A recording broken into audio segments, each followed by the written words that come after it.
Right. Good afternoon, everybody. We are having our sixth session today, and we'll continue with the uniform rules for correction, that is URC 522, and trying to finish the articles. But only that we need to, do the assignments also as well. I'll find time to do at least couple of questions, little more than a couple of questions, so that you can, attempt any past papers. Mm, and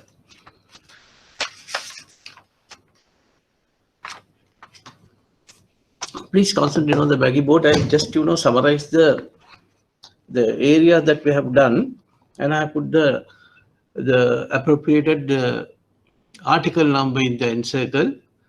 Just have a look, and if it is not very clear, just tell me. I will, try to make it bold. It's just a skeleton of a typical collection cycle.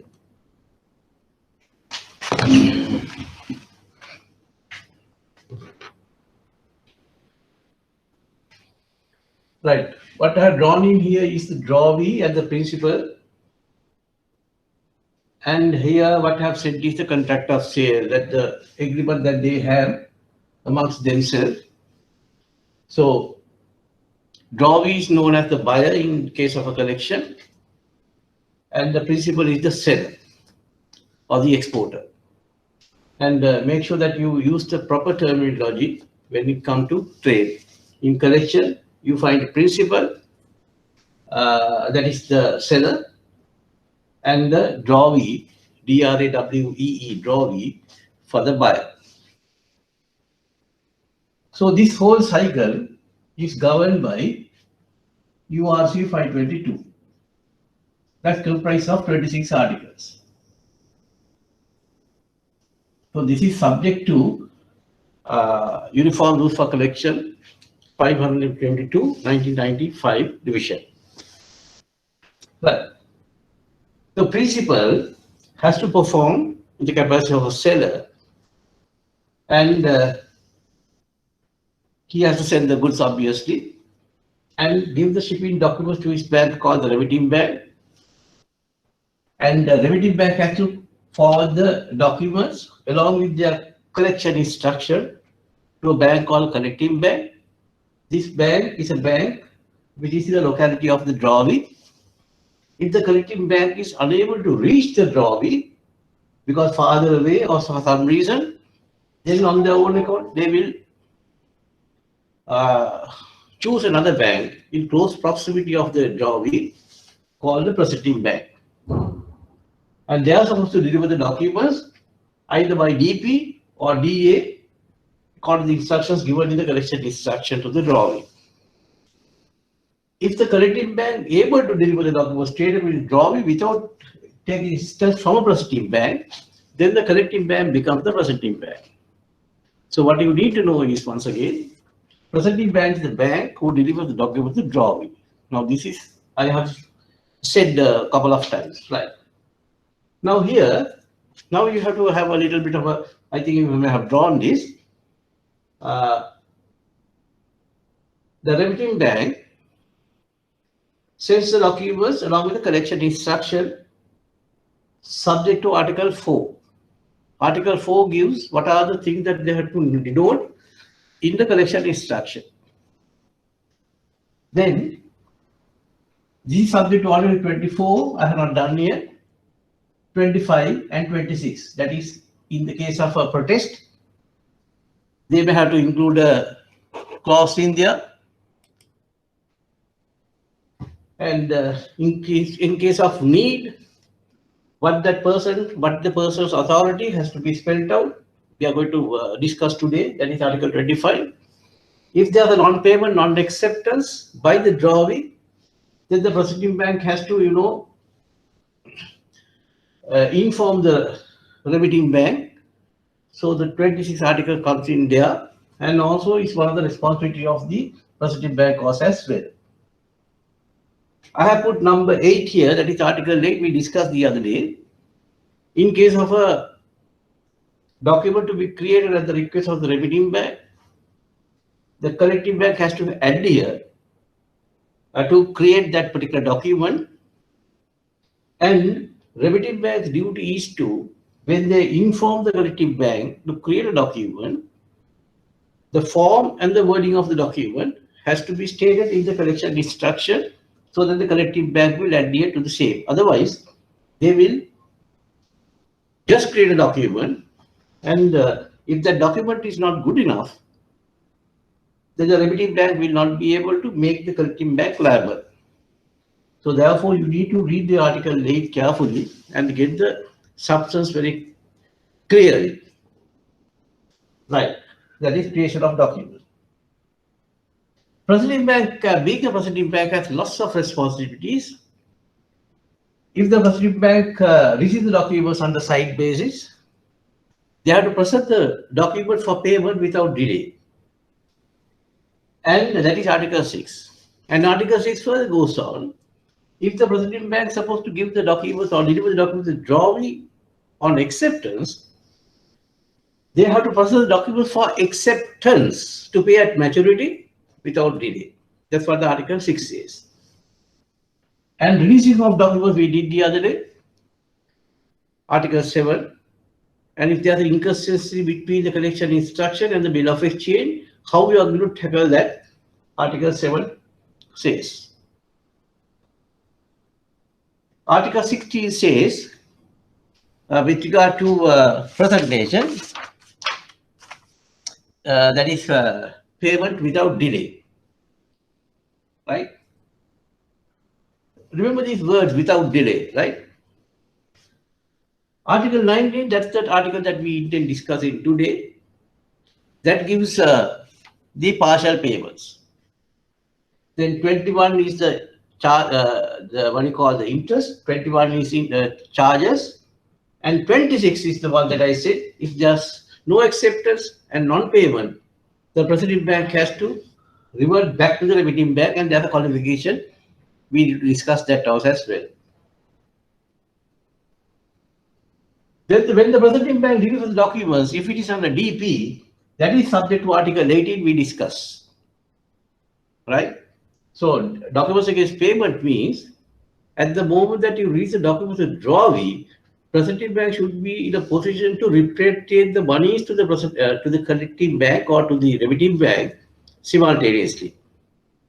Otherwise, it will not be considered as a document against payment. Right. Document against payment means it's not just mere the literal meaning where the customer gives money and I release the document. That is not documents against payment. Right.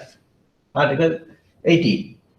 And if it is an acceptance and if it's a DA document, that is subjected to acceptance. There's a special article for that.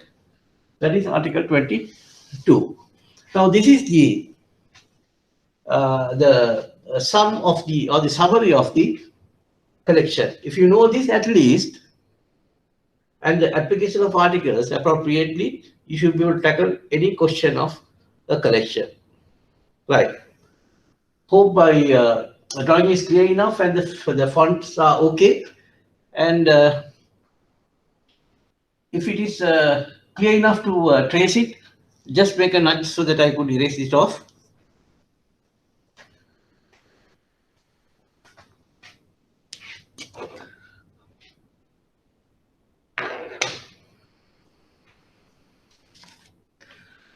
Right. We'll move on to partial payments. We'll move on to partial payments. That is Article 19. Right. Article 19. Now, Article 19 discusses about partial payments. Now, when you say partial payment, that you should come into your mind, there are two types of documents that we need to discuss. Actually, there are two instruments being discussed in the collection. That is, if it's a clean collection, what does it mean by partial payment? And if it's a documented collection, what does it mean by partial payment? Right. So, Article 19A discusses about in respect of a clean collection. So, partial payment may be accepted. Right? What is partial payment? Partial payment means if the collection instruction says the value of the document is 10,000 and the bill of exchange be drawn for $10,000, and if the collection instruction says you may collect payments partially, and they will give, say, $5,000 each, or like that, or any payment schedule. So that's what you call a partial payment. So if the collection instruction says that, and also there's another qualification, the law of the paying bank country, right? Law of the paying bank country, the place of payment is the place of payment is the place that I'm talking of. The law of that particular country, the place of payment country, should allow that provision to make payment partially. Otherwise, it's not possible. Now, if you take, for example, India, you can't make partial payments unless the goods have received, right? Likewise, you need to check the law of the country. In Sri Lanka, is allowed, right? In case of document collection, why is this document collection? What is clean collection and document collection? I told you. Clean collection means it's only financial document, not accompanied by commercial document.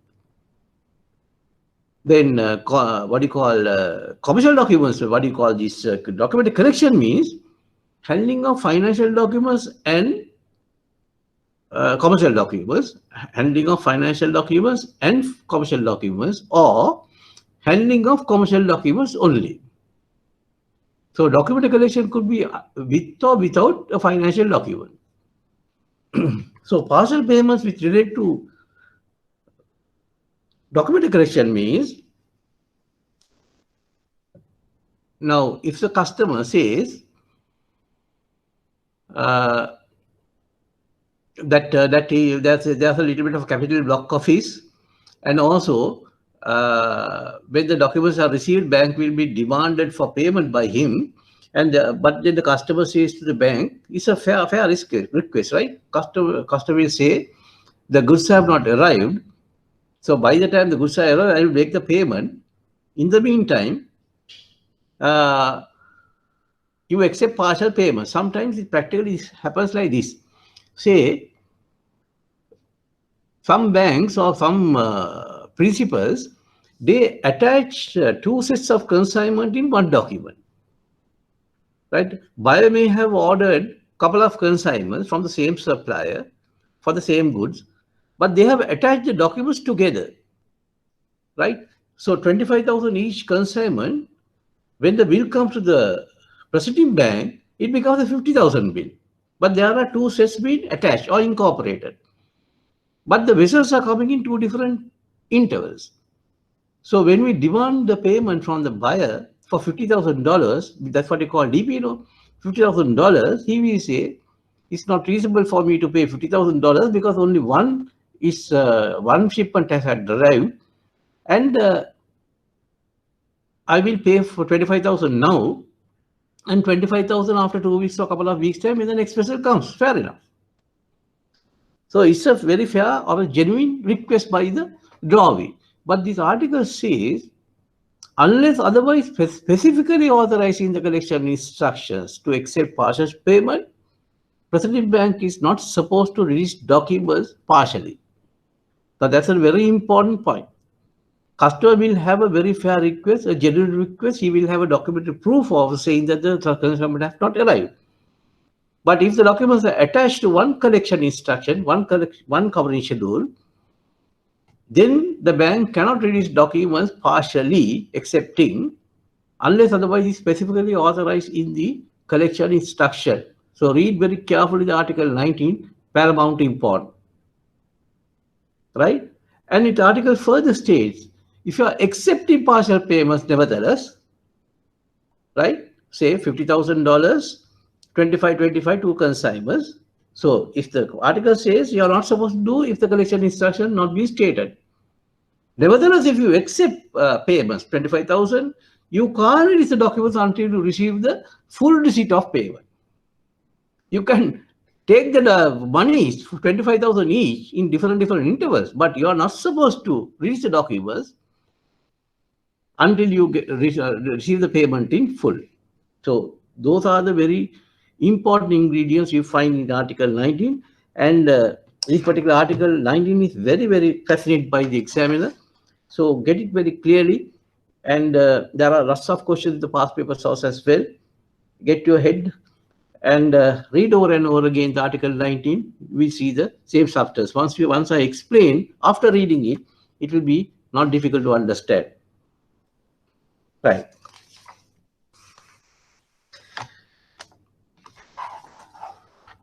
I did get a feedback of from many of the students whether the cycle that I have drew in the board was very clear enough. At least one person tell me, otherwise I will draw it again in a different font or bold it. Say at least one person is clear enough for me to erase it off.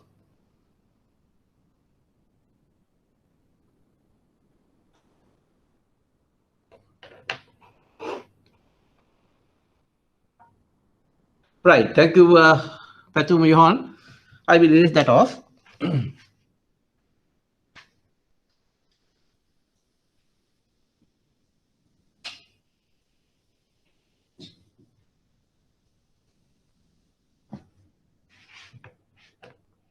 Now, I'm doing this article 20 and 21 together. Article 20 and 22. Don't bother to read the whole article 20 and 21, right?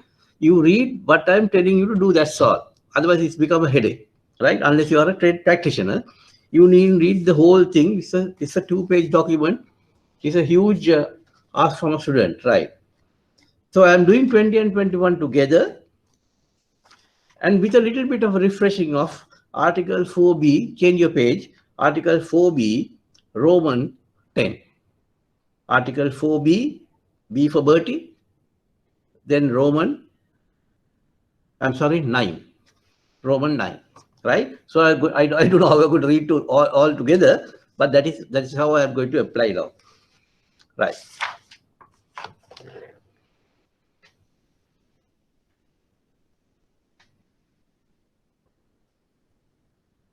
Say the value of the bill is US $10,000, and this is what the collection instruction says. And they say collect 6.5% per annum for delayed payment, right? Or they will say collect US $10, not 10,000, 10 being our handling charges. Right, don't have to take it down, I'm just trying to make a point in here. Now, this is how the collection instructions have had come along with lots of instructions. That's a cautionary message to the prospective bank saying you are supposed to collect $10,000, that is the value of the bill. And if you notice there's a delay in the payment, this is related to DA, the first one. If they are delaying the payment, if the due date is today, and if the customer is making a payment after 9 days, for that delay period, you are supposed to collect interest at 6.5%. Right? And also they will give the period and the base of calculation. So you are falling in line with the Article 4B. Right. Then what the prospective bank should do? They should release the documents for $10,000 in the case of a DA, or release the documents. No. So at the time of payment, at the point of delay of payment, they should credit 10,000 plus interest of 6.5% up to that balance 9 days. Why I said 9 days is the day 1 is the due date, and the day 10 is the payment that the customer makes. There's a delay payment of 9 days, so 9 days. So that's how you tend to do. But the Article 20 says if you are supposed to, now I'm talking about 20B. Have a glance, huh? Have a glance. 20B. If the collection instruction states to collect interest, then the collection instruction should clearly state what the 4B9 says. That is the interest rate, the interest period, and the base of calculation. And that is not the thing that I want to discuss. Even though that they have stated collect at 6.5% for 9 days or for the delayed payment, right? If the drawee does not agree to make that interest component, then bank will remit the bill value only without interest, right? This is a little bit of a contradiction to my own statement earlier. I said collection instruction is the document that the crediting bank gives the proceeding bank to carry out the instructions given in the collection instruction. Now there is a small deviation or exception for that collection instructions, what you call the power of the collection instruction. So if the remitting bank wants that interest to be credited somehow, then they should use the word do not waive.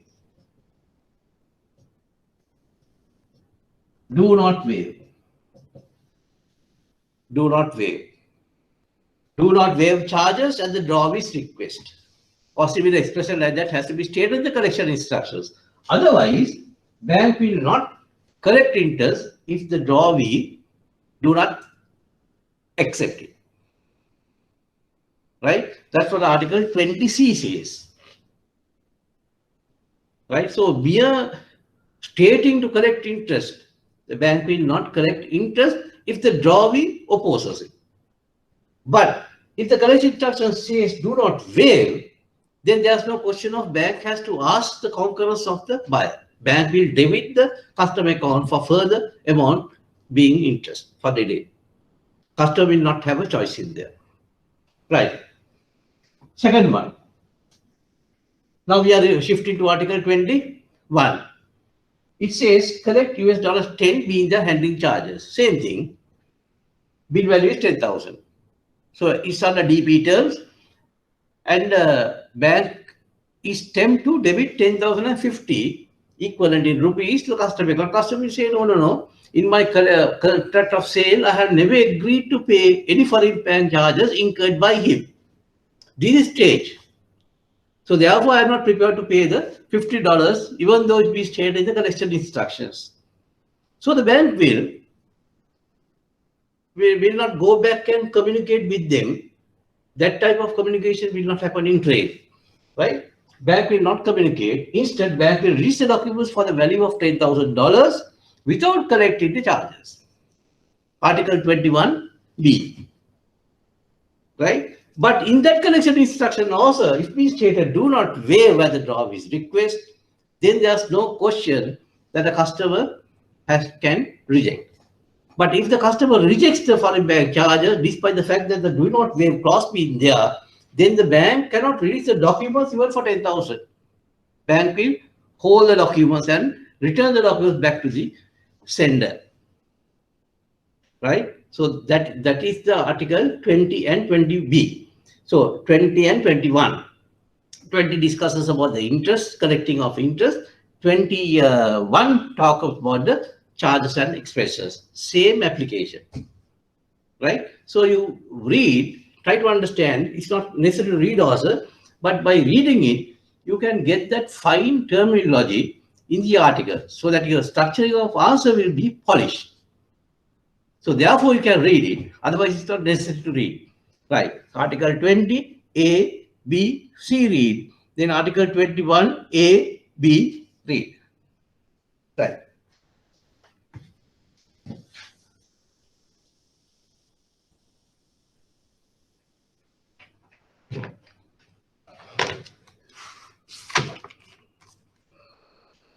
Right. We are coming to Article 22. That is acceptance,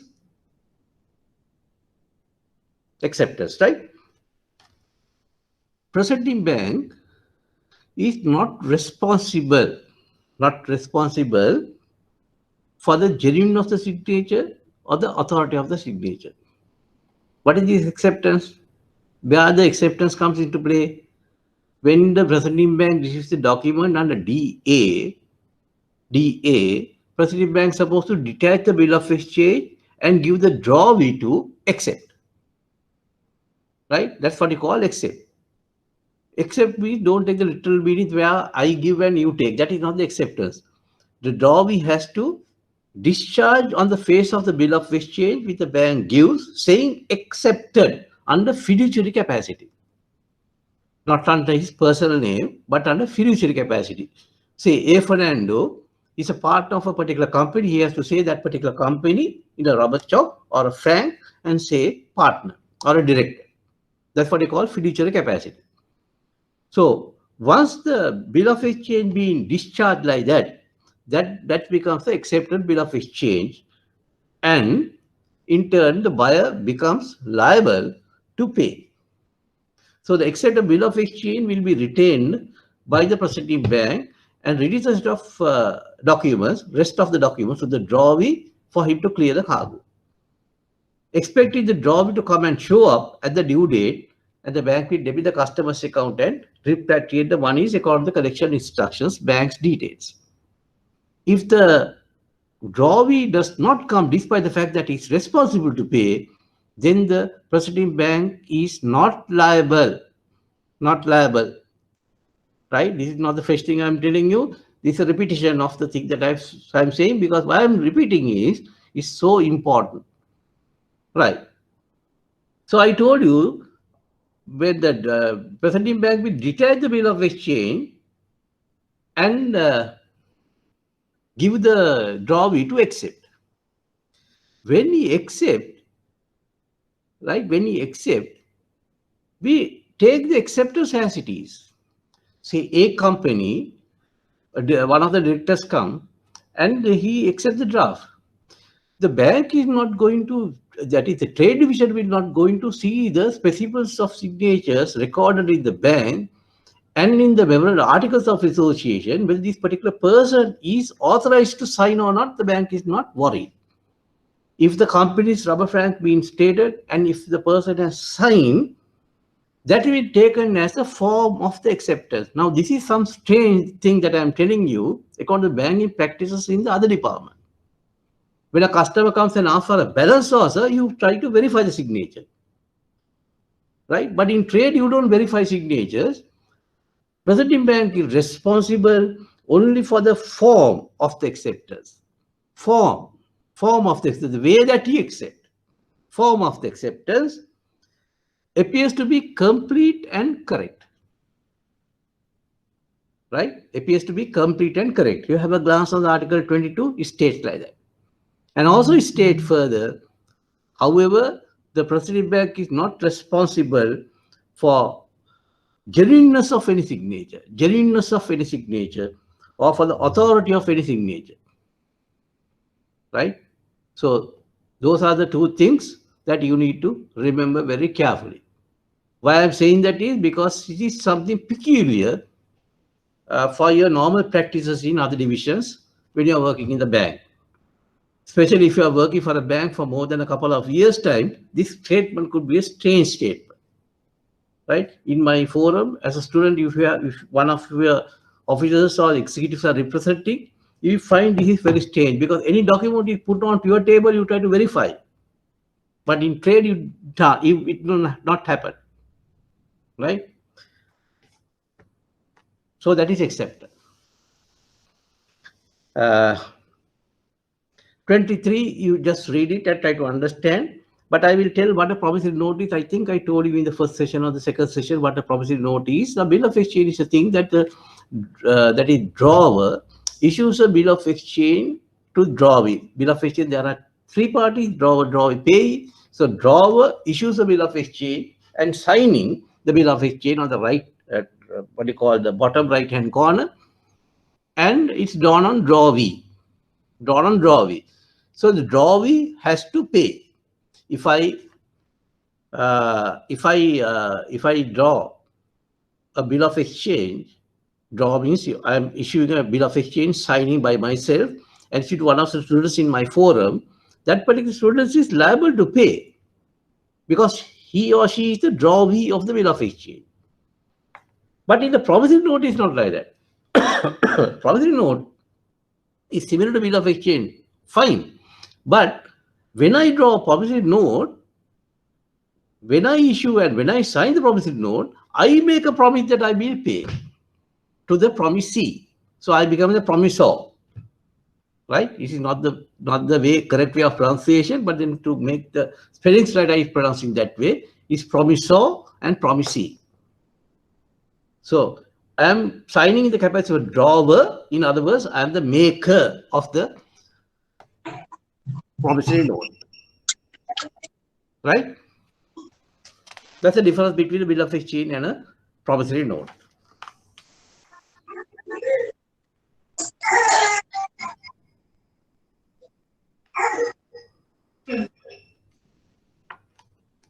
Right.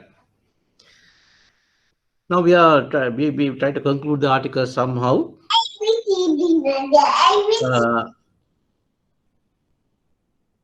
Students, if somebody accidentally have kept the what you call the audio on, please keep it mute. I can see some cuddling noises. Right. Article 24, protest. Now, protest means we are very common with the word protest, right? In Sri Lanka, we have a lot of protests, no, but that is not the protest in here. These have a different term. The protest in here is a legal term, where the bill is not paid. Now, say I am the seller, right? I have a very reliable buyer in Sri Lanka. I'm in India, right? So all of a sudden, I see since couple of time, for some concerns of mine, this fellow is delaying my payments or not paying at all, right? And he is not communicating and he's not responding, but he makes sure that he's buying time. So I'm not going to buy further of his tactics. I inform my banker, why don't you include a clause in the collection instruction to the proceeding bank and say, if there's a delay in payment and if they won't pay, to protest. Protest. Right? Protest is a legal procedure. Right? So that is the one being spelled out in the Article 24. And any charges with regard to protest, principal has to bear. Right? And the one more thing, that of course you have to take it down very quickly. If the proceeding bank's country, right, or the proceeding bank does not have a does not have a habit of protesting, they will say that they have released documents without protesting, right? Unless otherwise specifically instructed in the collection instructions, if you are unable to protest, do not release the documents, right? If they are no stated like that, then of course they will release the documents without protesting, right? Case of need, Article 25. Now this is an important article. 24 also been tested once, after that nothing, but 25 is getting repeated. Maybe the students are not replying properly. Case of need. Case of need means the principal. Now the principal is who? Seller of the collection bill. Now the principal nominates a representative, right? I hope that when I'm telling you or reading the article, right, it's just a 4 or 5 sentence article, so small article. So the principal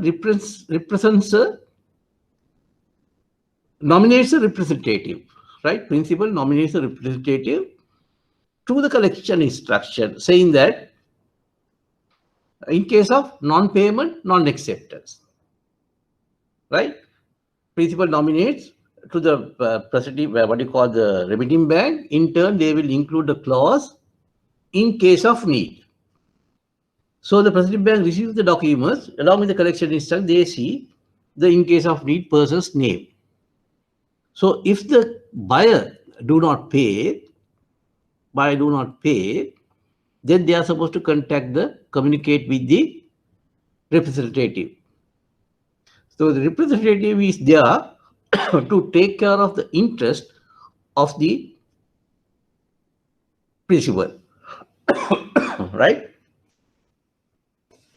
Now here, if you rush the article quickly with me, if the principal nominates a representative to act as case of need, in the event of non-payment and non-acceptance, the collection instruction should clearly and fully indicate the powers of such case of need. Now, that is the ingredient you are going to highlight and take it out from the article.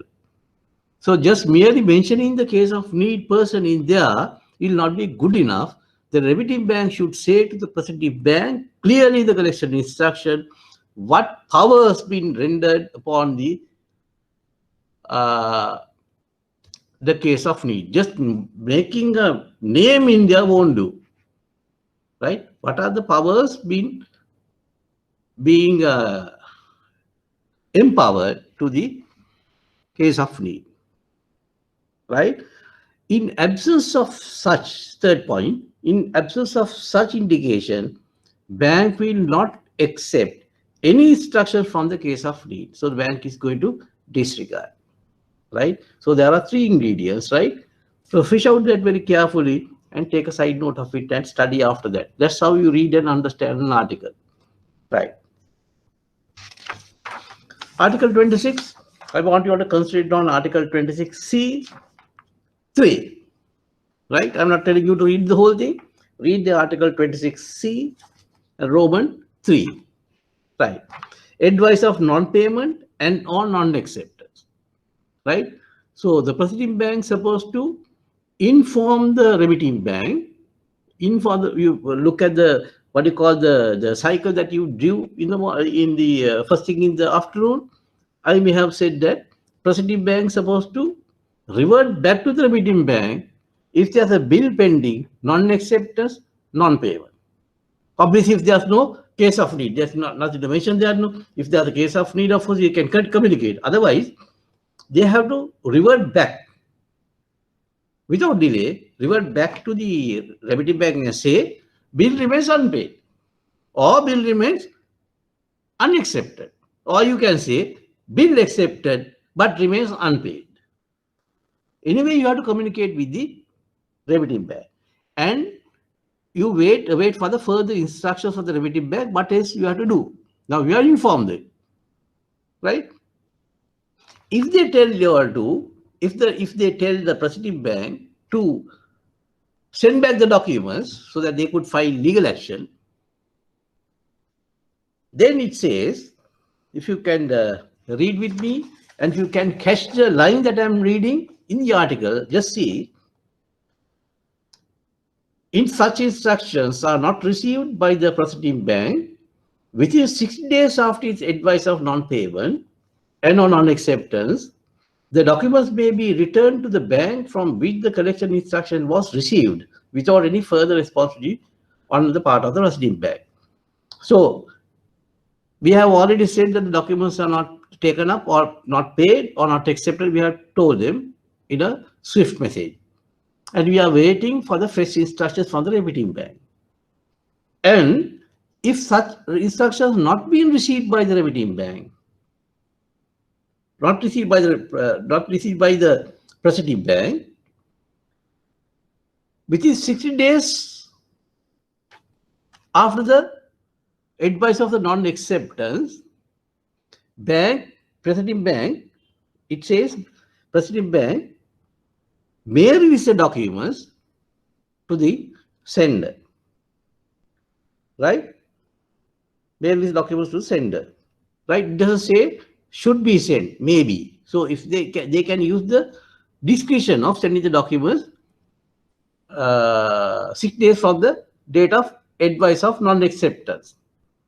Here I need to say again, now this particular URC 522 revision, we came into being in 1995. It's from 1995, right?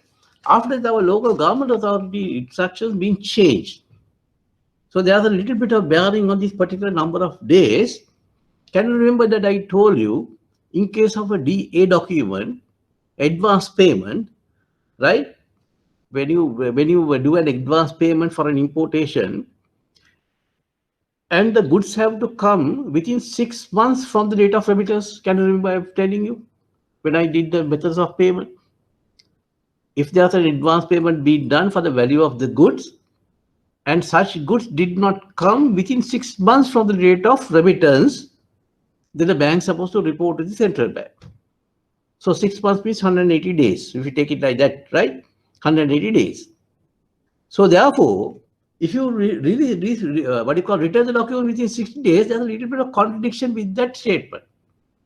So what you can do is, what you can advise the remitting bank is, if the remitting bank does not advise what to do with the, if the what you call the remitting bank did not give you all the fresh instructions, you can wait for 180 days and then remit the documents.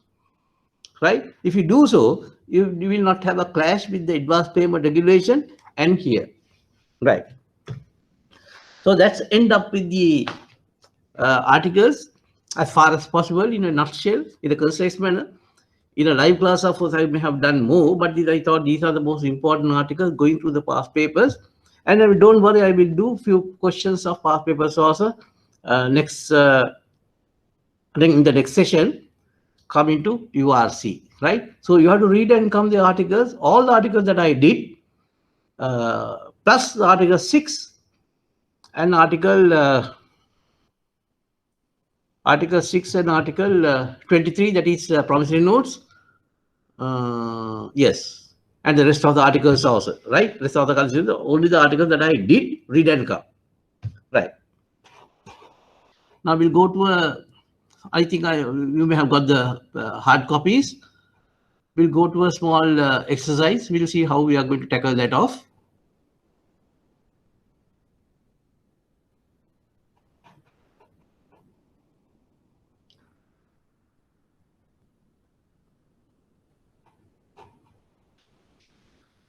Right.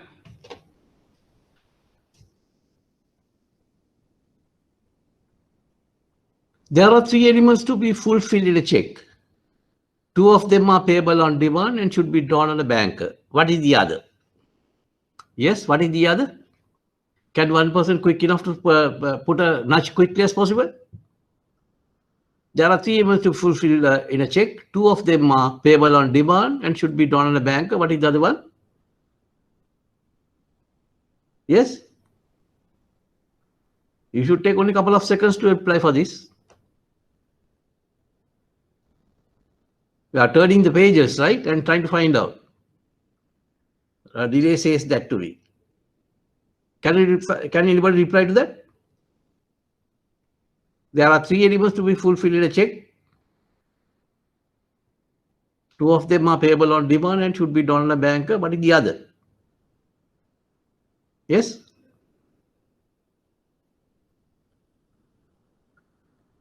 Okay. So you are silent on that.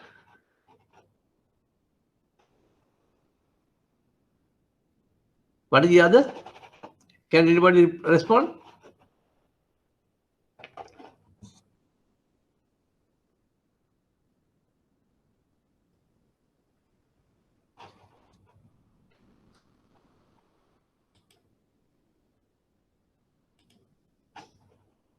Okay. It is a bill of exchange, right? It is a bill of exchange. Evaluation could occur on what instruments, documents? Evaluation could occur on what instruments, documents? It can apply only for DA documents and for bill of exchange drawn on tenor, right? Who, that is which party, evaluates the bill is the importer's bank. That's the importer's bank. We have to remember here, importer's bank means importer's bank will evaluate the bill after drawee accept the bill of exchange only, right? If there's a comparative disadvantage in a country, such countries should do what? If there's a comparative advantage in a country, that means that a particular country has a lesser opportunity cost over the other countries for the same commodity in a given period. So if you have a comparative advantage, one country has a comparative advantage over the other country, when you consider of 2 commodities, then such countries should export. That country should export because they have a less opportunity cost. If you have a comparative disadvantage, obviously you have to import. So for the question 4 is import. What is the method of payment has the highest advantage of the seller? Very easy. That is, he gets the money before he performs. That's the advance payment. Advance payment. So what is the most riskiest for the seller is the open account. And what is the highest advantage method of payment in the buyer's point of view is the open account. Right. As per Article 3 of URC 522, who is the following not a party to a collection? Now, this is a past paper MCQ question. I got it. As per Article 3 of URC 522, who is the following not a party to a collection? Drawee, drawer, presenting bank, remitting bank. It sounds that all are party. Drawee is a party, right? Presenting bank is a party, remitting bank is a party, collecting bank is a party, not being stated in there. Drawer, meaning of a drawer is a party, but in the collection, Article 3 says the principal is a party, right? So the word drawer is not being stated in there. So unless it's a bill of exchange, the drawer word won't come to a collection. So answer for that is drawer, right? If interest to be collected, the collection instruction should indicate rate of interest, interest period. What is the other? The base of calculation. Easy question, right? If a collection instruction states the remitting bank should be notified immediately after the acceptance of bill of exchange by the drawee, the presenting bank should inform the remitting bank without delay after acceptance, notify at reasonable time, see disregard. Right. Tell me answer of that for me. If a collection instruction states remitting bank should be notified immediately after the acceptance of bill of exchange by the drawee, what the presenting bank should do? Tell me. I'll give 1 or 2 minutes.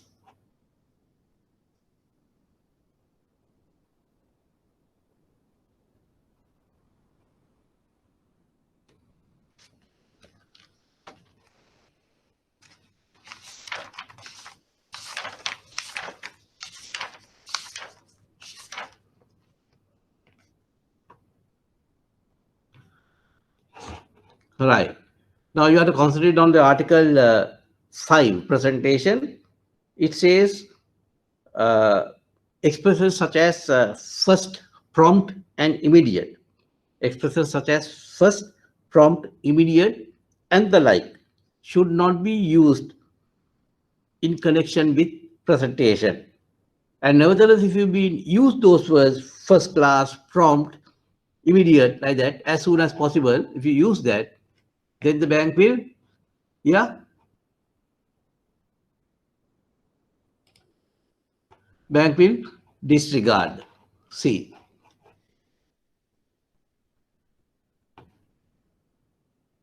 right. If a collection contains a bill of exchange payable at a future date and the collection instruction indicates that commercial documents are to be released against payment, how the presenting bank should release documents to the drawee? I'll read again. If a collection contains a bill of exchange payable at a future date, the collection instruction indicates that the commercial documents are to be released against payment. That's an inconsistency, right? If the commercial document says document to be released against payment, then the bill of exchange has to be a side draft, not a general draft. But you have an inconsistency in this particular question. So what the presenting bank do now? They should release documents against payment. Article 7. Right.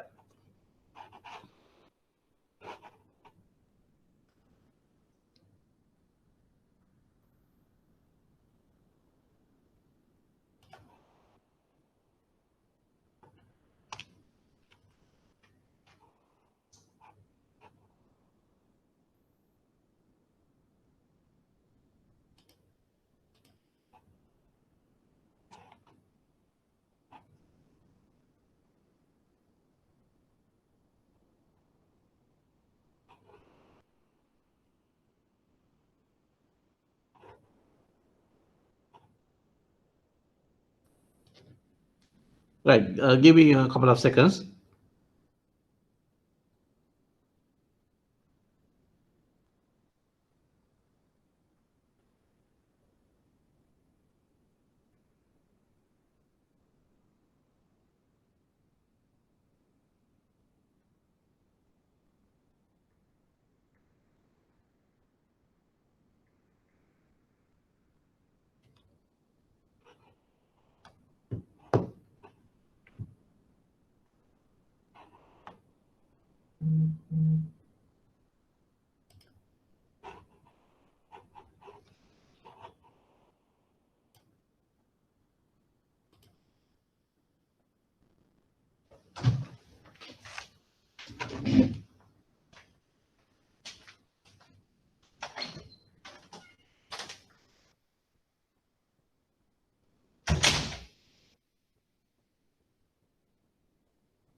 Right. Just hang on for a moment. There's a small tech issue.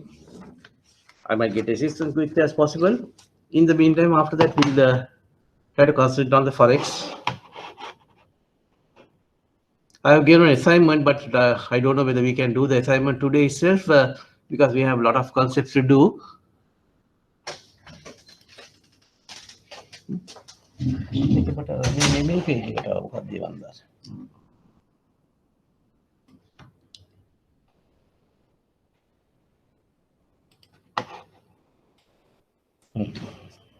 Right. Right. Thank you. Recording is right.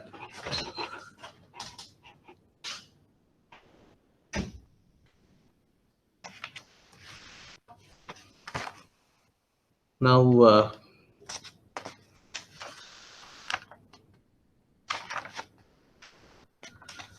right. So we have, I need to do a few concepts of forex before touching the sum, right? We might have a little time to, make a little bit of paving, but then get to know the concept very well and concentrate with me with the blackboard. If you can't see properly or concentrate or it's not clear enough, just make a quick note. I will address it, right? I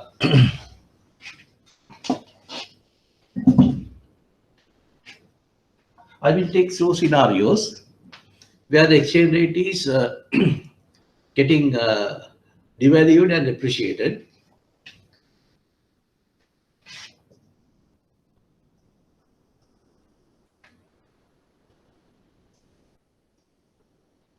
So I will take the exchange rate against the time. This exchange rate is the time, and I will plot. We'll say January, February, March,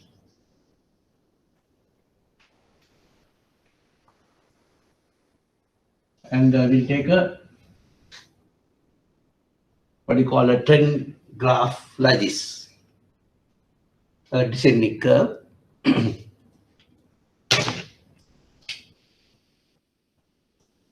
Right. So in the month of January, we'll assume that the rate was 186, and in February it came down to 185, and March, assume that we are not done March yet, and it might come down to 184 if the trend or the tangent of this descent continues. Now here, will say an exporter has shipped the goods in January. At the time that he shipped the goods, value of the consignment or the export will say $1. Right. So when he shipped the goods in January, the exchange rate for the dollar in rupees for 186. Now we are in February. In February, it has come down to 85. All assuming that this trend continues, customer says, the exporter says, the monies for the shipment that he made in January, proceeds will receive and hit the nostro account in the bank will be in March. And it will come down to 184. That's a prediction. So customer is panicked now, right? Because he is losing 2 rupees for every dollar. So that pancake is called leading. Export is leading. Because export is leading, he will come to the bank, he will rush to the bank and say, I can't wait until March and receive only 184. That will eat up my profitability. And therefore, you have to do something to arrest this situation. And the bank will try to make a formula. You will soon learn what the formula is. Bank will adjust its rate and give the customer higher than 184. So the customer will be happy. And if the rate is below 185, the bank is happy. So the bank will give a rate somewhere this. Right? Not 184, but bank will give 184, not 5. Right? Because the export is leading. As opposed to the exporter, importers are not worried because it's very appreciative for them. Because at the time of they opened the LC, it was 186. And if the goods are coming in March, they have to pay only 184 rupees for every dollar that they have imported. So they are very happy. So they are sleeping, in other words. It's called lagging.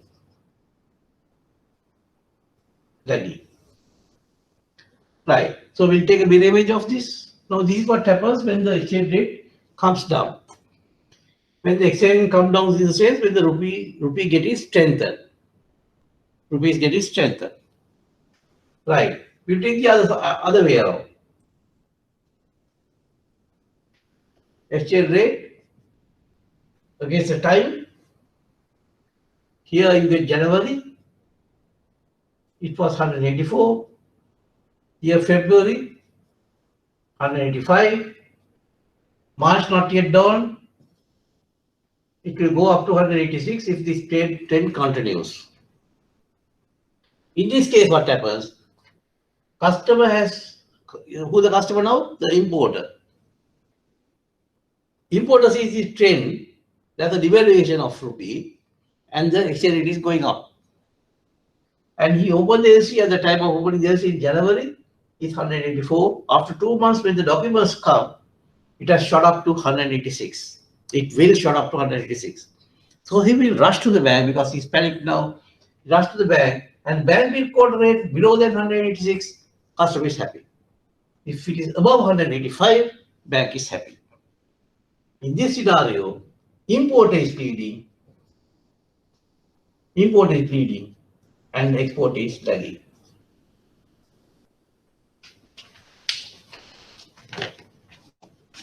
Right.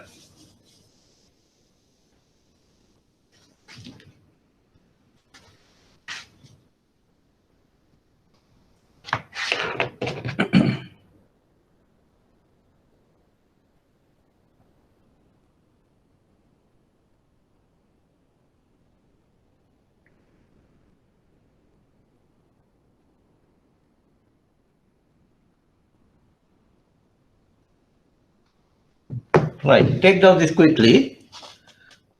Leading and lagging. right? Say accounting technique, accounting technique, accounting technique, expediting, expediting,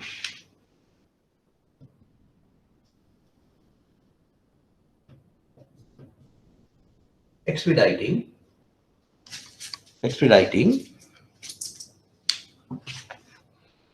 right? What is expediting? That is within parenthesis leading, within parenthesis leading, expediting, that is leading, or delaying, or delaying, within parenthesis lagging. Expediting means leading, you are in a rush, leading.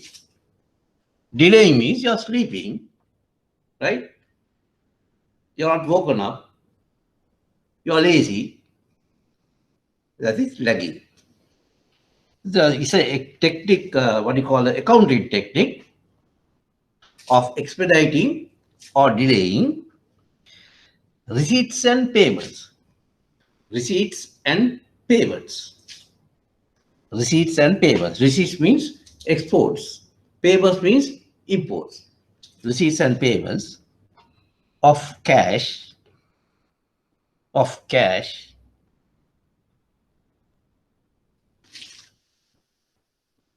to gain a business advantage. To gain a business advantage. That little technique only we are going to learn today. What's the advantage? Because there someone managed to press the bank and got a rate higher than 184 exporter. Here they came and tried and begged the bank so that the bank put down the rate to 100 below 186. That is to gain advantage of the business. Right. That's what we call leading and lagging.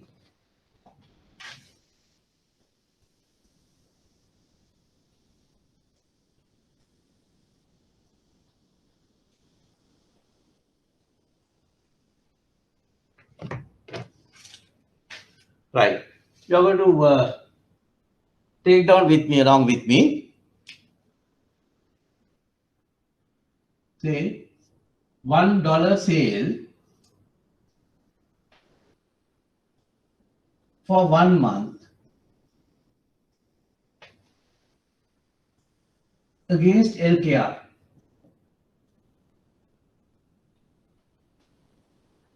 $1 sale for 1 month against LKR. Scenario one. Scenario one. $1 sale for 1 month against LKR. Right? Calculate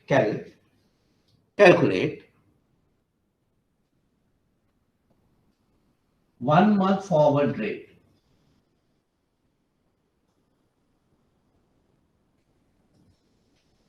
One month forward exchange rate, right? Exchange rate.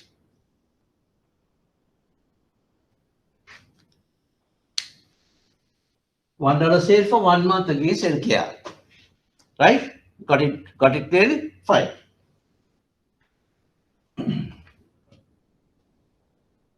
Now I am applying certain concepts with a little bit of hypothecations. Try to get the what you call the crust of it very clearly. Now here we'll try to analyze this question. $1 sale for 1 month. That means a dollar bill is coming and hitting the bank after 1 month from today. Right? Now who is rushing now here? The importer. Because $1 sale means bank going to sell dollars. Bank going to sell dollars means bank is debiting customer account rupees and repatriating dollars. You are sending out of the country dollars means it's an import. Back of your mind, you just remember, if you debit LKR account and credit a foreign currency account, any foreign currency account, is a salient feature of an import. if you debit a foreign currency account and credit a LKR account, you get a little bit of a ingredient of an export. Remember, as bankers, right? Right. Now here $1 sale. $1 sale means bank is going to sell. When? After 1 month's time. Why an import bill is coming? Where? From the overseas exporters bank. So when the bill comes, bank will demand the payment from the importer, buyer. Right? Now the exchange rate is going up. Our second graph, exchange rate is going up. It's on an ascent curve. The customer is panicked. In other words, the importer is leading. That is why he has come to the bank now. He wanted us to calculate 1 month forward exchange rate. In other words, 1 month forward sale rate. So within brackets, if you have some space, just say selling rate or sale. Right? So always import is going with selling. Export is going with purchasing. That is buying.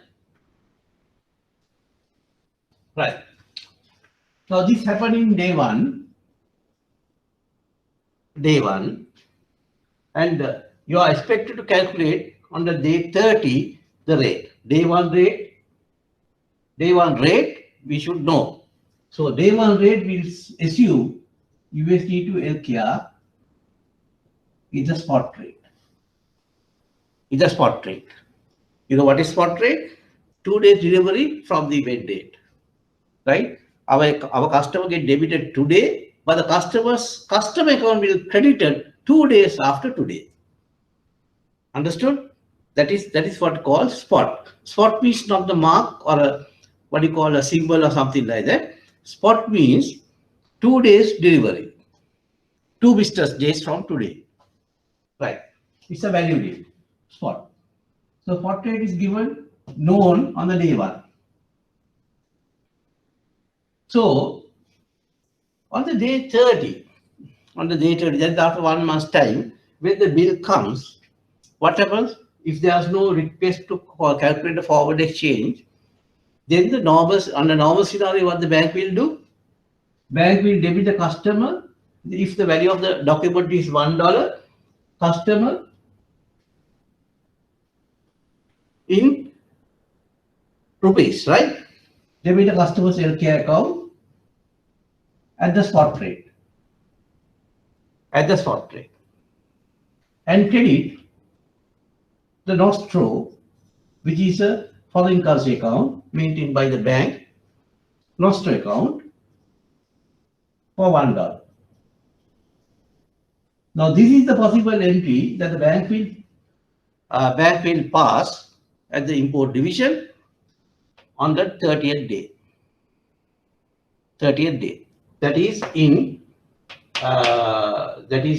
day one. On day 30th.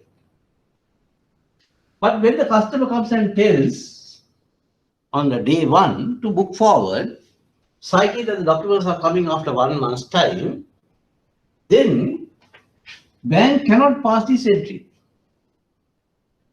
Because after 1 month's time, customer don't want to get debited his account by this amount. Right? So bank is short of a leg now. Bank cannot debit because on the day one, you can't debit the customer's account because the documents have not received. Without received documents, you can't debit the customer's account. So on the day 30, bank is short of a debit entry. So when you can't debit the customer account, you can't debit somebody else's account also as well, because all deposits are liabilities to the bank. So therefore, bank is short of LKR now. So what's the option the bank has? Bank has to borrow LKR. Up to that point is clear? Fine. So bank has to borrow LKR. So what the bank will do? Bank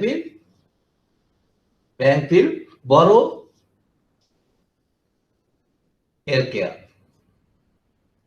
borrow LKR from another bank through the dealing system. Right. When you borrow, what happens? You are supposed to pay interest. Right. So the bank will borrow LKR equivalent to $1, and for which bank has to pay interest. Bank has to pay interest. We say R1% per annum. R1% per annum divide by what you call 12, you get 1 month interest. Right. Now see, bank has borrowed for 1 month and LKR is there in the bank's books in LKR form for 30 days. After 1 month's time, when the dollar bill comes, bank can use that rupees, right, to reconvert back to dollars and repatriate. Then you will understand keeping rupees for 1 month is idling in the bank's books. Just idling. Bank borrowed just because to satisfy this entry. But keeping the rupees as it is for 1 month becomes the idle situation, because after 1 month's time, bank is going to convert and repatriate the dollars in lieu of rupees. So there's a saying in treasury, idle money is wasted money. So therefore, what the bank will do in here is, when the bank borrows LKR, immediately bank will convert those rupees into dollars. Right? Bank has borrowed LKR for which bank has paid interest, and immediately bank will convert these rupees into dollars at spot selling rate. Spot selling rate. Spot selling rate or demand selling rate, the same thing, spot selling rate, and convert into dollars. Right? And keep it for 1 month, where bank will reinvest that dollars in a placement in another bank, where a bank who needs dollars, and for that reinvestment, bank will receive interest. Bank will receive interest, here minus, receive interest. That is R2% per annum. Now you see, for the borrowing, bank has to pay interest, and for the dollar placement for 30 days, bank has received interest R2. Right? So what is the forward rate then? After 1 month time, the forward rate will be what? Test. It will be spot 1 plus interest on counter currency. Remember this? Counter currency divided by 1 plus interest on base currency. This is the forward rate. What is the counter currency? We are talking about USD LKR. So LKR is the counter currency, counter, and the USD is the base. Hope you studied and came, right? LKR is the counter currency, USD is the base. For the counter currency, how much of interest you have? R1, because you borrowed LKR, is R1. Well, I've substituted that. Spot rate we know. Spot rate we know as S. 1 plus interest on counter currencies R1% per annum divided by 12. Why you are doing it 1 month? Or else you can say divide by 365 and into 30. Right? Divide by 12. 1 plus interest on base currency, that is the dollar base. That is, for dollars you are getting R2. R2% per annum divided by 12. Right? And this is here 1 month forward selling rate. This is the technique that I was telling with regard to leading and lagging. Right? Now this is the forward sale. Not big. This is not a big deal, right? You don't need to rocket science, just arithmetic. And you knew how to prove this formulas. I proved that in the fundamentals. Just apply to this, you get the forward rate as well. S denotes the spot rate on that particular day that you do the transaction. Not on the 30th day, but on the day 1 day spot rate. So the bank is able to give the customer then and there, when he steps in day one, now this is the rate that I'm going to debit you on the 30th day. If the customer says after 6 months time, it is not practical, but if the customer says if after 3 months time documents are coming, bank will do the same thing for 3 months. Right? Divide by 12 into 3 and give the forward rate for 3 months. This is how your treasury will do, but more in a faster way of doing. Right. Understood? Right. So give me a little bit of thumbs up so that I can go to the purchase source as well. At least 1 or 2 people. I need at least an odd figure. 1, not 1, definitely 3 or 5. Give a thumbs up so that I could go for the purchasing.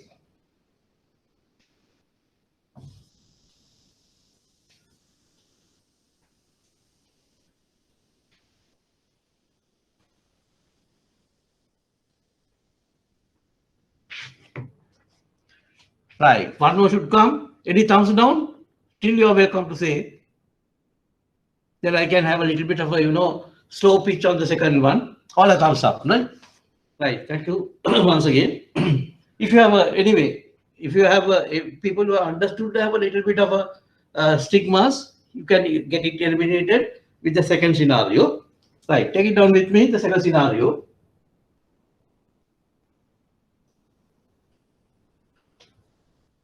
$1 purchase. $1 purchase for 1 month against LCAP. $1 purchase for 1 month against LCAP. Same thing. Other side of the coin.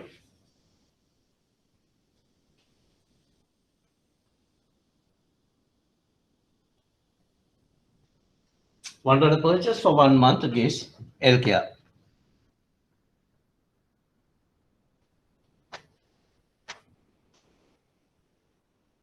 Right. Now here, bank is going to purchase. That is, monies are going to come to the bank's Nostro account. Nostro account. Remember, when the customer does exports, export proceeds won't go to the customer's account. Remember, it will go to a bank floating account. That's what you call a Nostro account.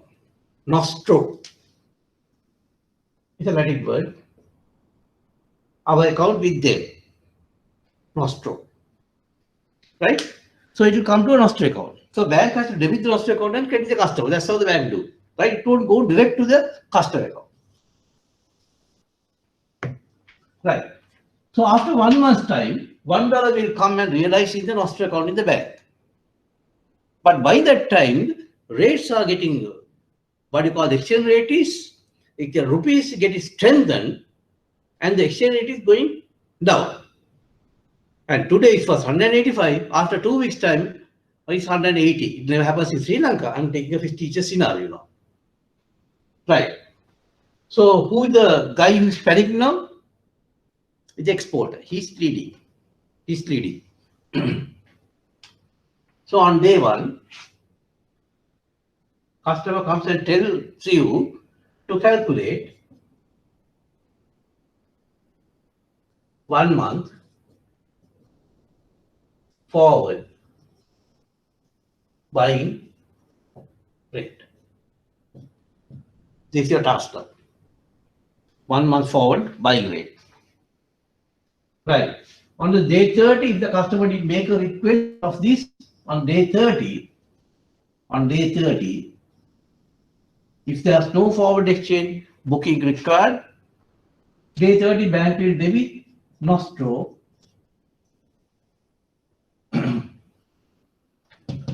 Nostro by $1 and credit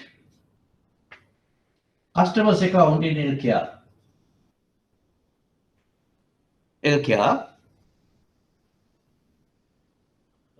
A rate on the prevailing rate, right? The prevailing rate.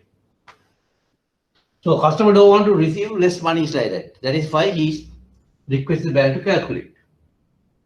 Now, if this transaction is going to do on the day one, the customer comes and tells to behave as if that you are in the 30th day and do the transaction for me. That's how we did for the import also.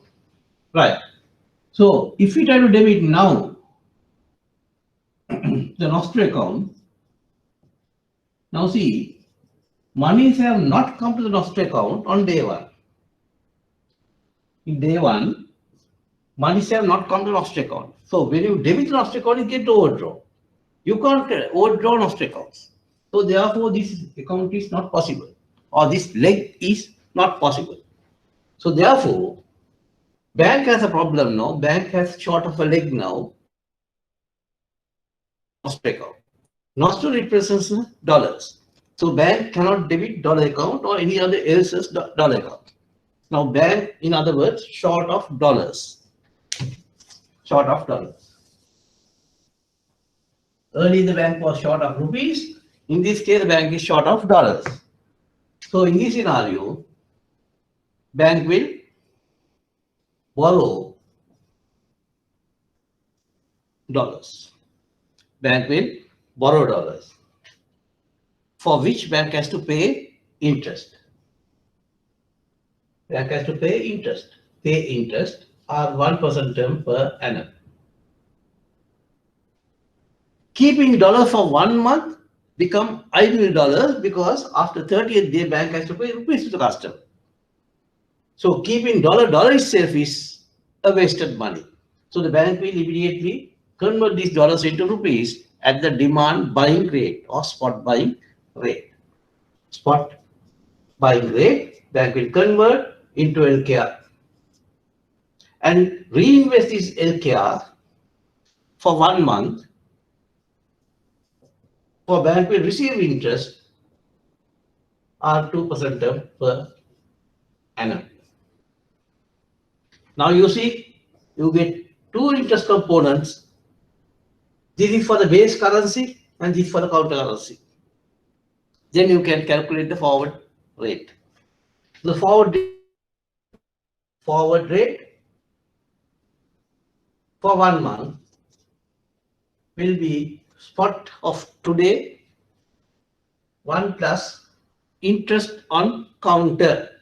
Interest on counter is what? LKR. Right? USD LKR. The port, this is the counter rate and this is the base rate. So interest on count is R2 here. So R2% term calculated for 1 month, so you divide by 12 over 1 plus R1% term divided by 12. Here you get the forward buying rate. Right. So take down quickly as possible the two scenarios. I will give this thing because it's slightly complicated. So I will give quickly the two scenarios. Say the first scenario and take it down quickly as possible. In this scenario,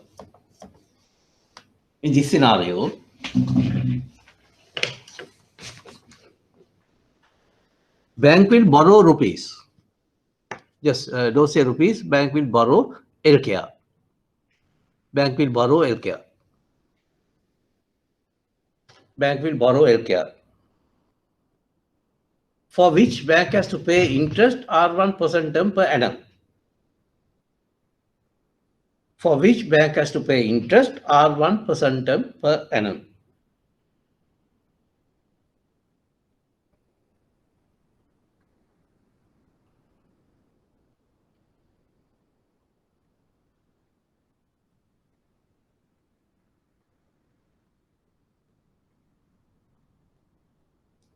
R1% per annum. This LKR will be immediately converted. This LKR will be immediately converted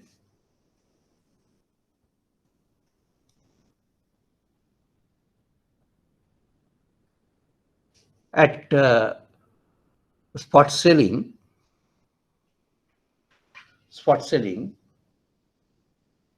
into US dollars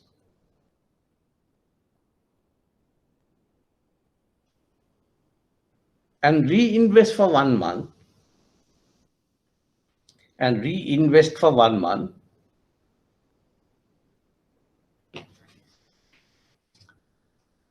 for which bank will receive interest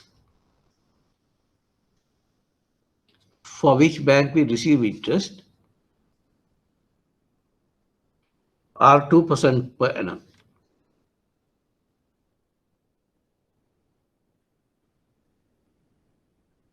Now, forward exchange rate within parentheses sale for 1 month is calculable,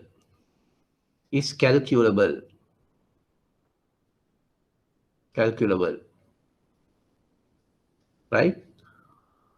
Thus, forward exchange rate for 1 month with a square bracket is equal to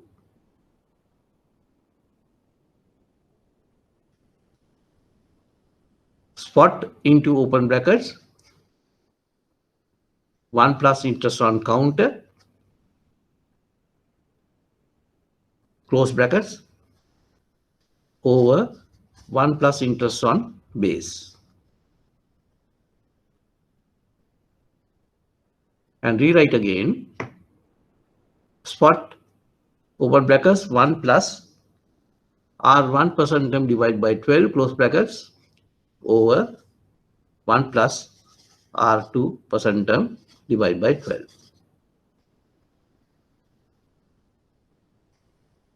Second scenario.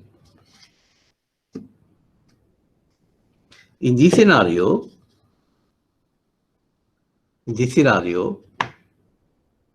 bank has to borrow dollars. US dollars. For which bank has to pay interest R1% per annum. R1% per annum.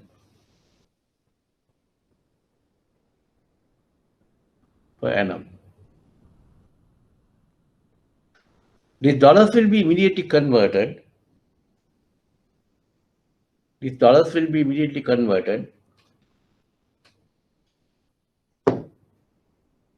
At spot buying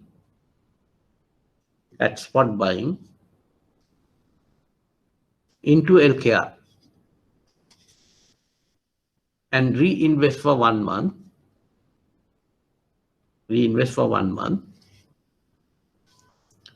For which bank will receive interest R2% per annum.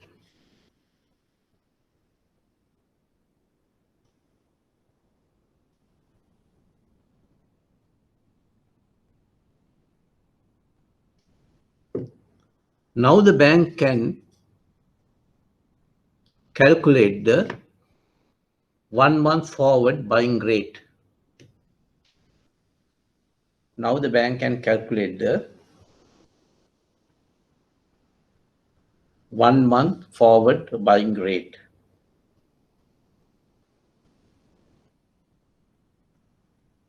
Thus, forward rate day 30, that is forward rate after 1 month, is equal to spot open bracket. Here the spot rate is the rate on day 1, right? Day 1, the day that you do the transaction. Spot open brackets 1 plus R2% term per annum divided by 12 close brackets over 1 plus R1% term per annum divided by 12, which is the forward buying rate for 1 month. Right.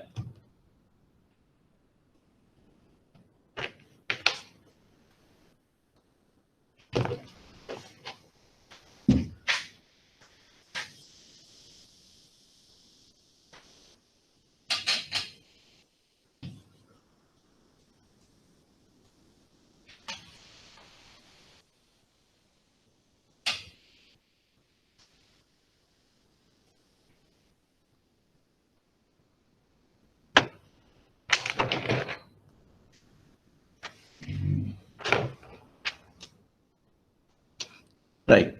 Now there's a small concept that I'm going to tell you in a story form, but I will try to, put in a concise form because of the time constraints. See whether you can, grasp it quickly as possible.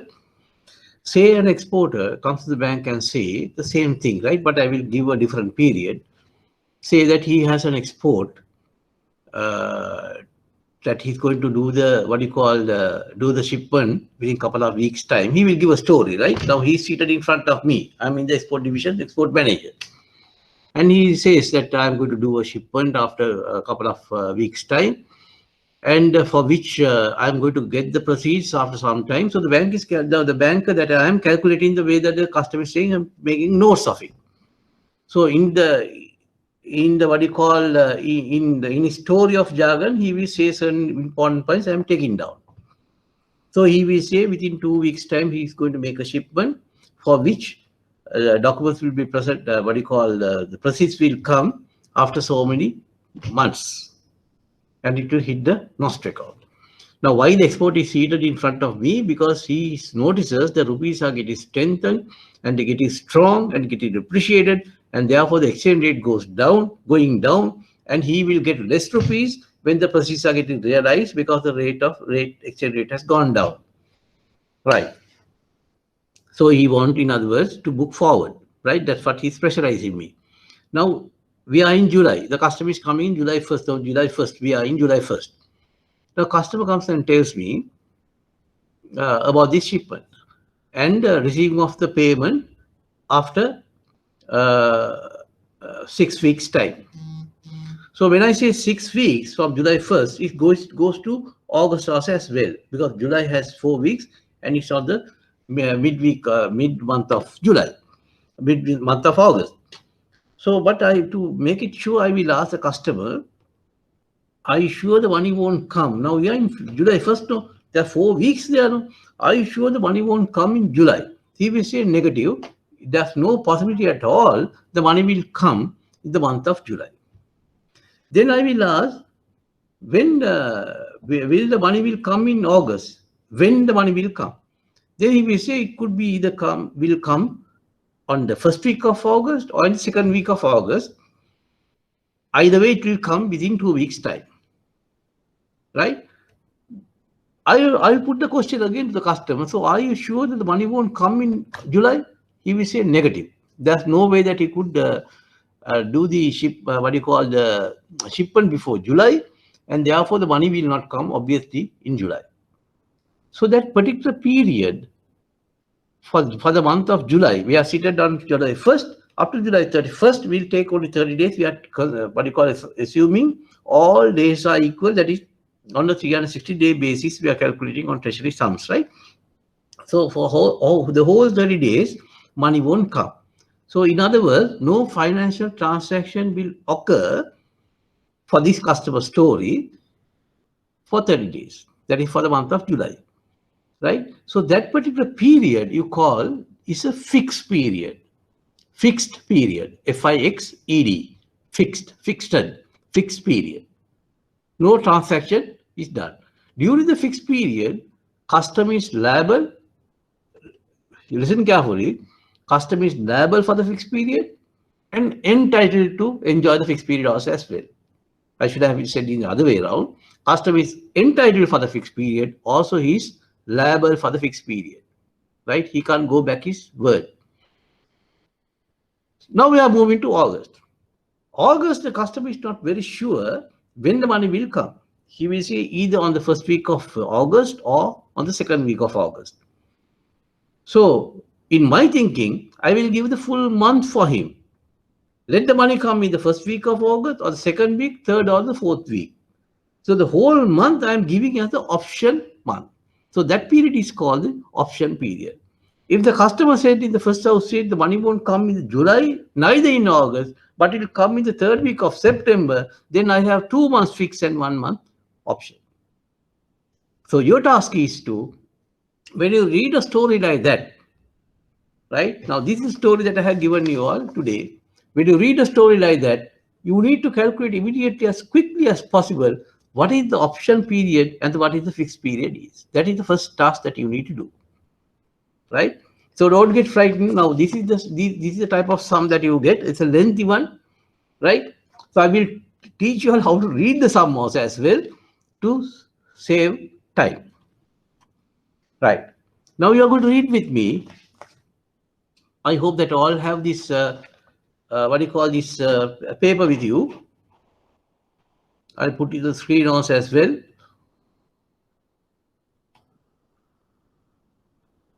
Right. Now see,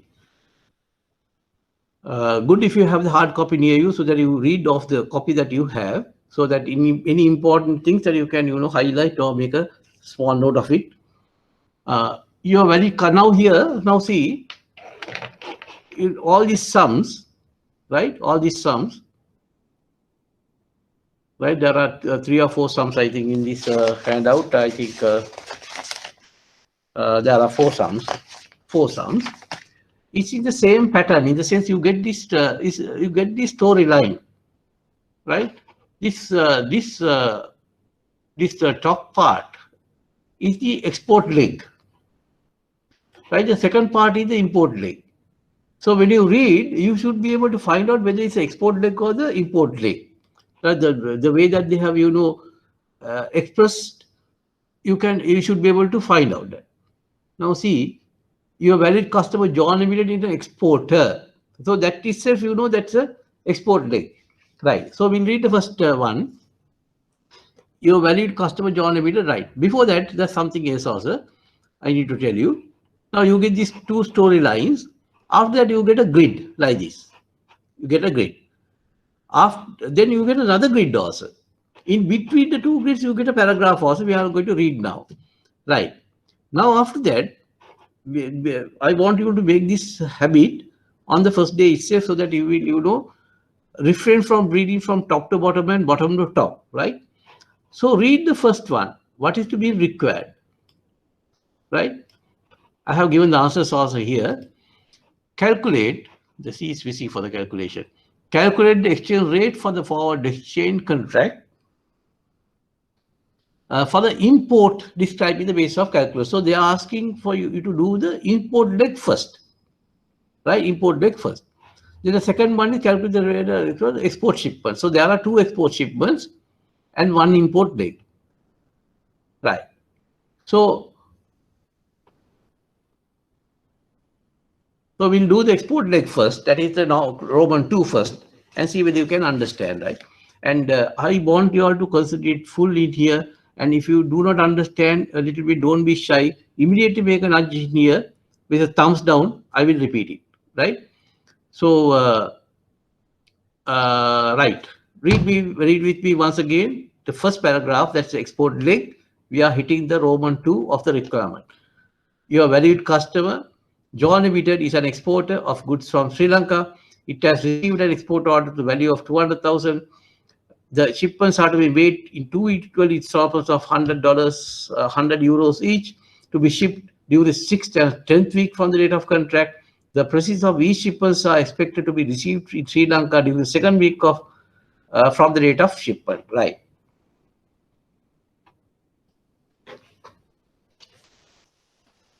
So I will go very slow on the first sum. So try to get absorb this question properly.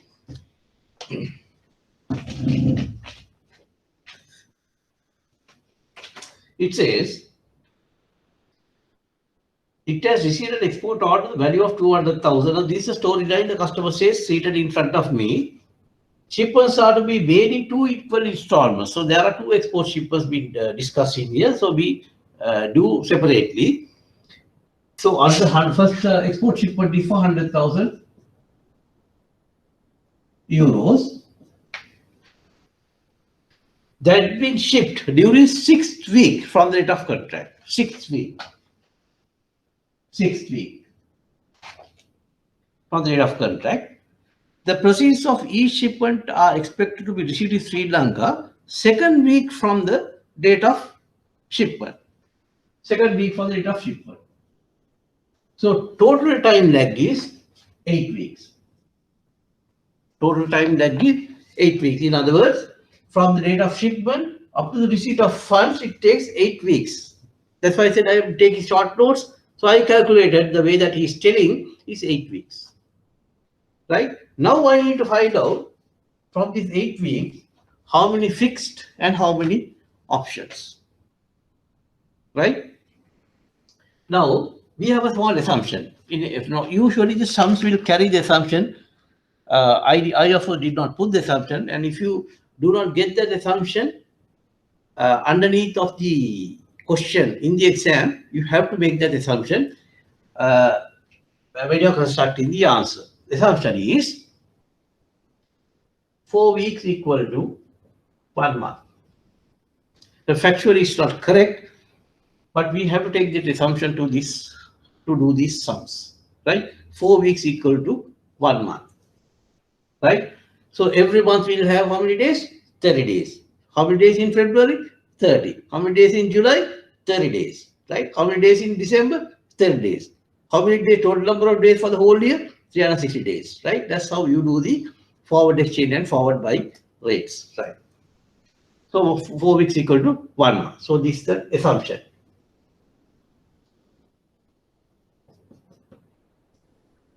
Right.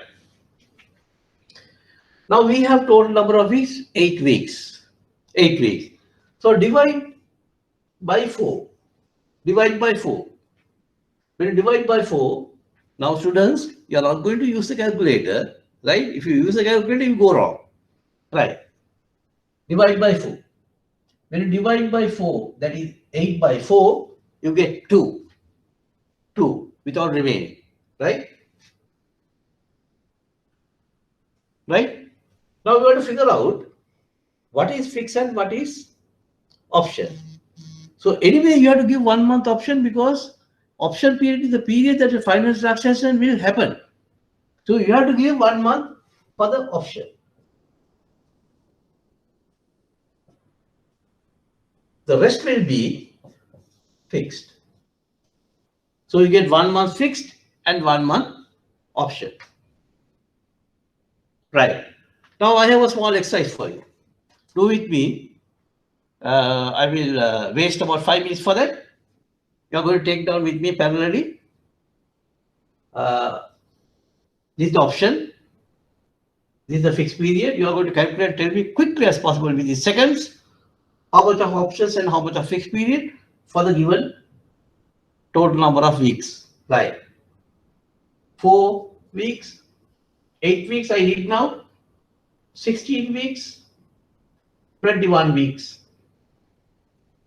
Do it quickly. It's a matter of just dividing by 12. If you divide 8 by 4 is 2. You have to give 1 for option, then 1 fixed. So 1 month fixed and 1 month option. If you divide 16 by 4, what happens? 4 without remaining. That 4 months without remaining. So you have to give 1 month for the option, otherwise no financial transaction will happen. So you get 1 month option and 3 months fixed. 21. When you divide 21 by 4, what happens? You get 5 and remaining 1 week. Right? So 5 give for the full fixed period and the 1 week give for the whole month. Remember again, when you divide 21 by 4, what happens? You have 4 solid months and remaining 1 week. Give that 1 week for the whole month. That is, you get 1 month. We don't care whether it's coming on the first month or the first week or the second week. Right? So give the whole month as an option period. Then 5 months will be fixed. If it's 20 weeks, it's slightly different. 20 weeks means when you divide by 4, is 5 solid months without remaining. But you have to give 1 month for the option, otherwise no financial transactions happen. So 4 months fixed and 1 month option. What happens when you divide by 4? 4 weeks. If you have total 4 weeks, what happens? If you divide by 4, it will be only 1. If you give 1 month fixed at 0 option, nothing will happen. Right? So therefore, you have to give 1 month option. And when you give 1 month option, there's no fixed period. In other words, you can afford to have a zero fixed period, but you can't have a zero option period. This is why I did this exercise, and this part you need to do in double quick time. You can't think and waste time to find the fixed period and option period, right?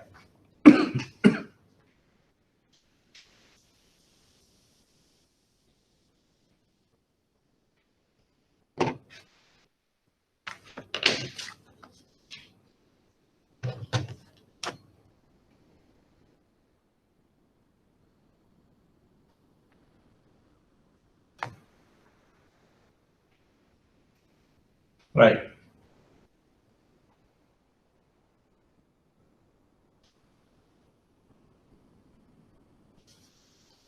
If you make a glance on the requirement once again, it says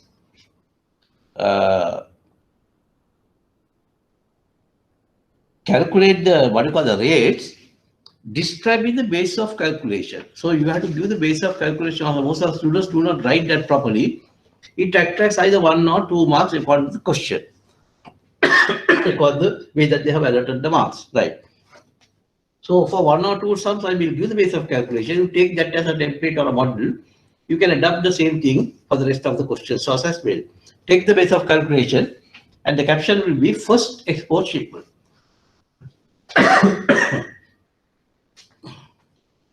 First export shipment.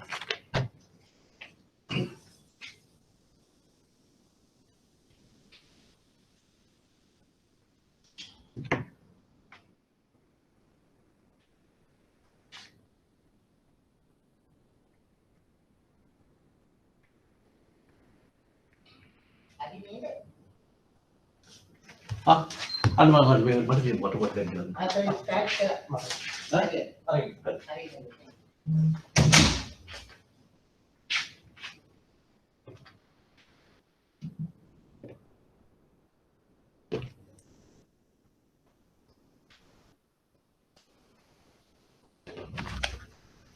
Right.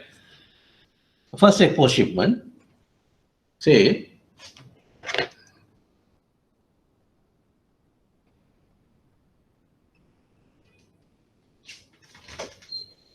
John Limited. Thank you. John Limited. John Limited.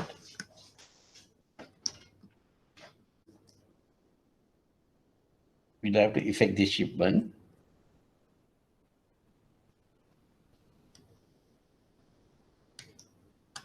Six weeks for the rate of contract. 6 weeks for the rate of contract.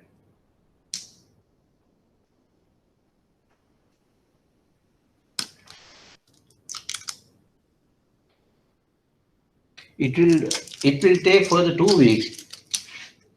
It will take further 2 weeks to receive proceed from the date of shipment. To receive proceed from the date of shipment.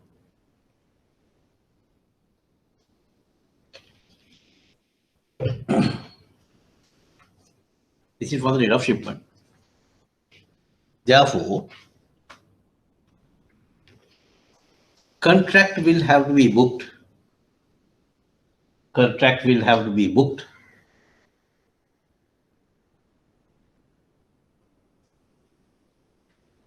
Eight weeks from the date of contract. 8 weeks from the date of contract.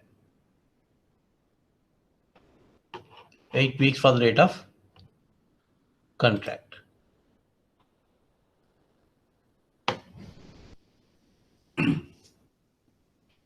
Contract, continue, which is for 1 month fixed.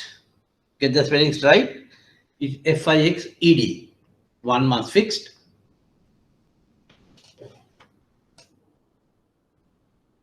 And 1 month option. So how you got that 1 month fixed and 1 month option, you not necessarily show in there, right? That should come mentally quickly as possible. Total number of weeks, 8 weeks, divided by 8 to 1 month fixed. One you give to option, balance will be fixed. Right. So 1 month fixed and 1 month option. Right. Now, because I'm saying to do so, just rush the base of calculus. It's very simple. It's different from some to some, all right. But see the flow of writing. I also didn't say without looking, because I was looking at the sum and saying same thing. What is in the sum? I just wrote it. That's what you call the base of calculus, nothing else, right? Quick to read as possible. Quick to read and see whether you can write the base of calculation. And your task will be at home. You are going to write the base of calculation. I'm telling you to do the sum over and over again. Don't do different sums. This sum has to be done over and over again, so you get the speed and the accuracy. If you get stuck, refer back. Right.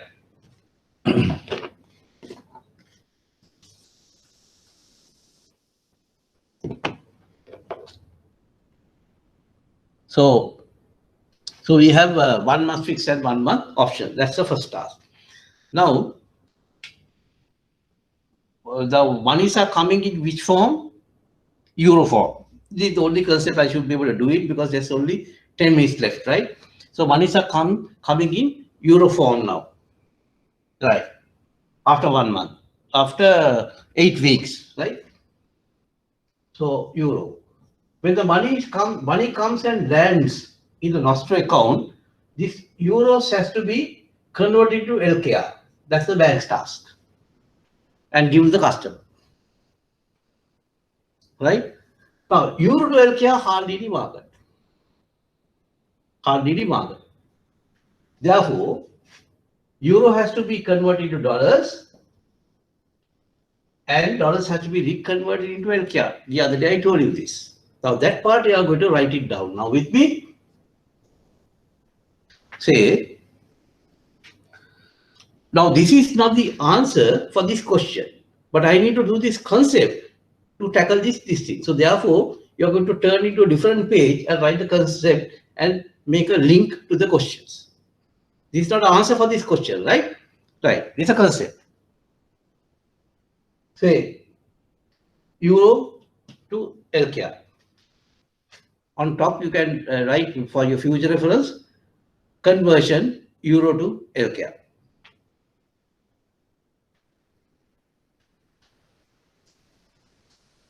Say, euro to LKR. Euro to LKR here. Euro to LKR. Euro to LKR. Have hardly any market. Have hardly any market. Therefore, firstly, take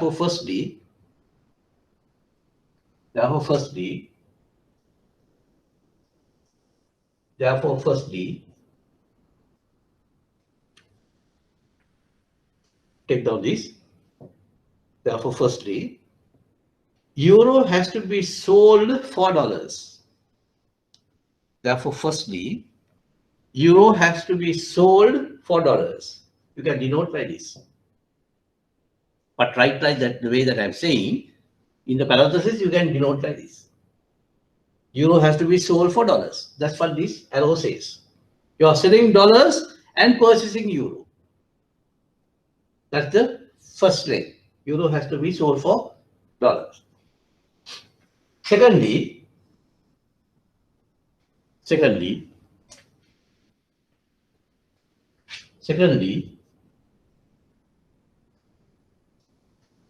LKR has to be sold for US dollars.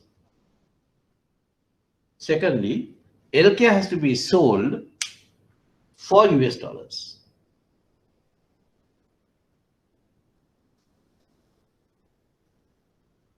Right. Right. Took it down. Right. So let me explain a little bit. Now this again a repetition, right? Earlier I did this. When you are selling dollars and purchasing euro, here the first key, you are selling dollars for euro. So this then US dollar seen as a sale. The portion of the dollar is a sale. Right? And euro to USD is an indirect quote. Right? Euro to USD is an indirect quote. Why? USD is placed on the right hand side of the oblique. right? It's a thumb rule to identify whether it's a direct quote or a indirect quote. So this is an indirect quote. And I have told you, in an indirect quote, you always sell low. You always sell low. Right? Now, here the note you can continue, right? You can put on your own words. Right? Now, here, portion of the dollar, what I said, secondly, LKR to be sold $4 means you are selling LKR and purchasing US dollars. So, portion of the dollar in here is a purchase. USD LKR is a direct quote. Why? The USD is placed on the left side of the oblique. So, therefore, USD LKR is a direct quote. In a direct quote, you always buy low. You always buy low. Now, this is the concept that you need to know when you are doing the export leg. Very important. So all the staff are not going to do this, right? But you have to remember this very well when you are doing the export leg. When you are doing the import, the other way around, right? Now what happened? Euro to US. Now have a glance on the grid that you have. You have two sets. That is why you have a USD LKR rate and a EUR to USD rate. That is why you have two rates here, right? So I have two rates here. If you are considering the Euro to USD, you have to take the lease rate. If you are considering the USD to LKR rate, again you have to take the lease rate, right? That you remember, right? Now we are going to the sum. Just 5 minutes, I will see whether I can, hit some important concept for you all to think and, come on the next session. Right, I cannot rush, therefore, anyway. Now see, look at the grid now. You get the spot 1 month forward, 2nd month forward, 3 months forward, 4 months forward, like that, the forward rates are being given. Those are soft points, soft points. Soft points. Right, soft points. And on the top of it, it says 111.50, 111.60, and the Euro to USD given 1.412 and 1.413, like that. And you get the soft points for 1 month forward, up to 4 months forward in different rates. And also, if you notice the soft points very carefully, it says like this: 70, 80, right? 130, 140, 200, 210, 250, 270, like that. You get on the right hand side, you get with the decimal points 150, 130, like that. And with the suffix of CTS, denotes cents. Cents. So the first thing what you need to do is, you should know is, now this is in cents. Spot rates are 111.50 and 111.60. That's how you are given the spot rates. So this is rupees, this is in cents. So we have to convert this into rupees. In other words, you are going to take the cents off. When you take the cents off, to take the cents off, you have to divide by 100. Are you going to use a calculator? Yes, you may. Or you shift the decimal point 2 places towards the left hand side. Right? So that's all I can do it today. And then the next Sunday, from here we'll continue, or rather from here we'll continue. Right? I will leave out the concept. What the concept? In an indirect quote, you need to what you call buy, sell low, and direct quote you have to buy low. And how did it come? I will skip that. You need to study and master that and come. Right? We are going to hit more difficult assumptions and not easy, right? You have to have a little bit of algebraic knowledge also as well. I will give that also as well, how to simplify and get it thing. Certain things you may have to by heart, at least for the exam purposes. So don't worry. So we'll continue with some assignments of URC. That's important.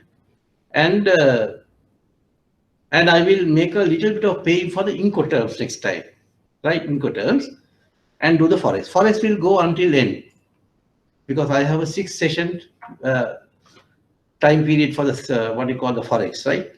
That's a huge area. So I'll try my best to touch the Incoterm somehow and do some couple of assignments on URC and continue a little bit on forex source as well. Won't be able to complete the sum again on next Sunday. Right.